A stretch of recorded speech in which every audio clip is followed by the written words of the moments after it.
In Norse mythology, one of the most captivating and significant stories revolves around the construction of the walls of Asgard, the realm of the gods. This tale weaves together themes of deception, cleverness, and the delicate balance between gods and giants. The demand the builder makes of the gods of Asgard leads to a riveting tale of bargaining, betrayal, and the clever intervention of Loki, the trickster god. Asgard, home to the Aesir gods, had been attacked and laid vulnerable after a great war. The gods decided that they needed to fortify their realm with an impenetrable wall to protect themselves from future threats, particularly the giants, their sworn enemies. However, building such a formidable structure required resources and labor far beyond the gods' capabilities. One day, a mysterious figure appeared in Asgard, offering his services as a master builder. He proposed that he could build a wall so strong and high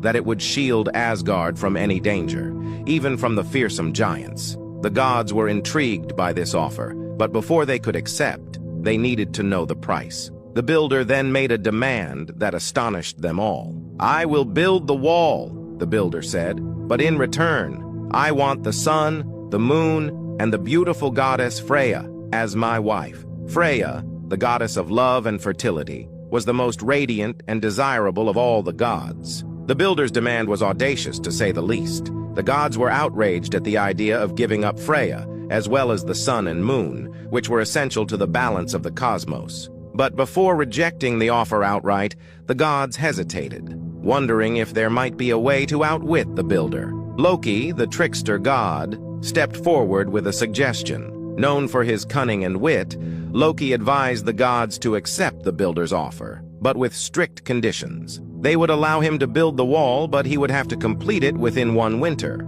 a near impossible task. He would also have to do the work entirely on his own, without any help. The gods agreed that such terms would be impossible for any mortal to meet, and they assumed that the builder would fail, thus leaving them with a partially built wall without having to pay his exorbitant price. Confident in their plan, they agreed to the builder's terms, much to the dismay of Freya, who feared being given away as part of the bargain. The builder, however, had one condition of his own. He requested that he be allowed to use his stallion, Svadilfari, to assist him. The gods, eager to proceed with their plan, agreed, thinking that a horse would hardly make much difference. Winter came, and to the gods' surprise, the builder worked at an astonishing pace. His stallion, Svadilfari, was not an ordinary horse, but a powerful and tireless beast. Together, the builder and his stallion